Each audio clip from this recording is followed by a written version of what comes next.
Nou, die Twitter-tonge was die week weer los oor verskeie onderwerpe. Om meer lig hierop te werp, sluit 'n sosiale media kenner en mede-stigter van Punky Starfish Digital Agency, Justine Nienaber, by Perspektief aan. Goeienaand, Janine, and welcome. Thank you for having me. Talk to me about the elections and what the Twitterati was on about. Yeah, lots of tweeting. I saw that Cyril Ramaphosa sending out tweets about the win. It was also quite nice to see Theresa May congratulating him on that too, which was cool. Yeah, I guess everybody's always, as with elections, excited about who's winning, who isn't, who's voting. And I think the nicest thing about Twitter for me was seeing everybody with their marks on their thumbs, which is like some nice feel-good stuff on Twitter for once. Which what were some of the big hashtags that was used during the election period? I think the nice thing about elections is there was only one that I really tracked, which was SA Elections 2019. Nice to see that it's all come into one, so you don't have to follow all the different things to stay up to date with the stories. And then after election, there must have been some response from the Twitterati about the outcome at all. Yeah.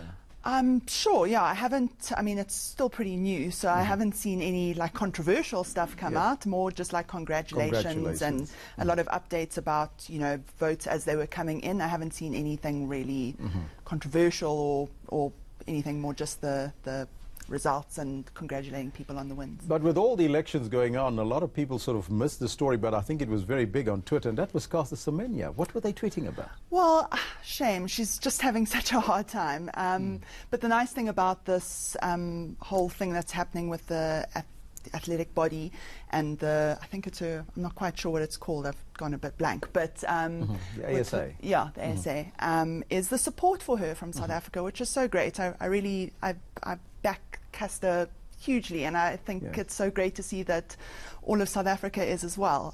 Lots of support from big brands, general South Africans. It's nice to see that we all have, we're behind our girl. Yes.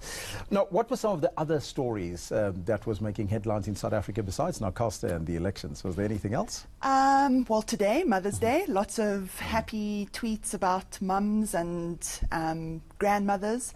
But apart from that, there's, with the sports section, the big Liverpool win. Oh, yes.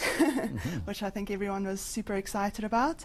And yeah, I think as always, whenever there's something great happening on sports, that everybody seems to jump in and talk about that too. Let's talk international. Yeah. Is there any international stories that was making headlines on Twitter? I've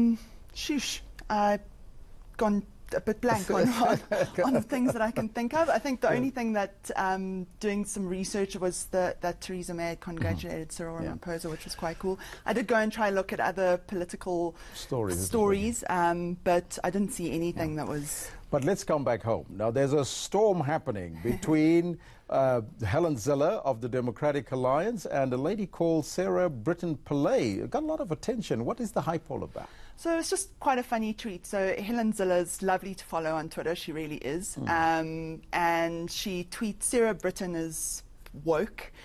She kind of knows what's going on, and she's very in touch with like different cultures and whatever. Also someone very, very interesting to follow. She has been very supportive of the ZAPC, the purple, I know them as the Purple Cows, purely because I follow Sarah. One of the political parties that participated in the elections. Exactly. Right? Purely because I follow Sarah on Twitter. And Helen Zille tweeted at her and said, it's quite one of the most surprising things about this election is seeing Sarah Britton, whose name on Twitter is Anatinas, be so outspoken about the ZAPC. And Sarah tweeted back and she was like, well, my husband's the leader. It'd be a little weird if I didn't. And then Helen replied and was like, my husband didn't support me for a while either. So yeah, so that was the storm all about. Yeah. Janine, thank you so much for joining us and giving us an update on what's happening on Twitter. Pleasure, thank you. Well, dit was Janine Nienaber, 'n sosiale media kenner van Punky Starfish Digital Agency. Nou bly net daar sit want net hierna kyk ons waaroor die Sondagkoerante vandag berig het.